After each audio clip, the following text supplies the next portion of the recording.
Welcome to OnPrintShop. In this video, we will learn about Template Properties Master. Let's talk about key features and benefits. It helps you to create master properties like fonts, color, images, template form fields, month layout, and assign them to as many templates as required. It reduces your effort in creating separate template properties. You can easily filter out the template properties with respect to their types. Let's have a look into the admin. First of all, we need to go to templates. Click on template properties master. Here you can see all your template properties master created. So to add a new template properties master, click on add button. So here you can put the property title, suppose font, select the store, whether you want to set for a default store as a user type, and then select the type of property you want to create. So I'm taking over here font.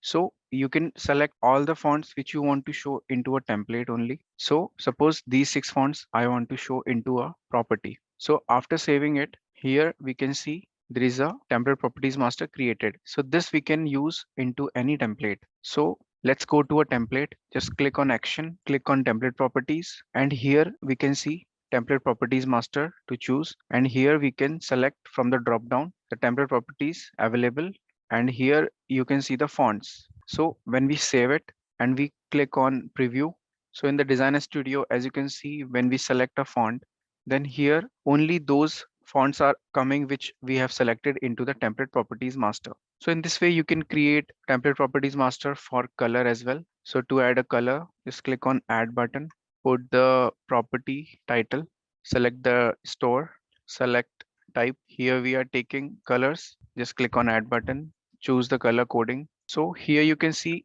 we can add n number of colors and just click on save and back.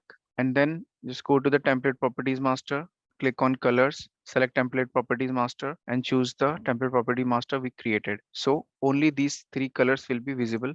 And now let's go to the storefront and we refresh the page. So now in the text, you can see only those 3 selected colors are coming to choose. So in this way, you can create template properties master in your store. Thank you for watching this video. In case of any further concern, feel free to connect with us.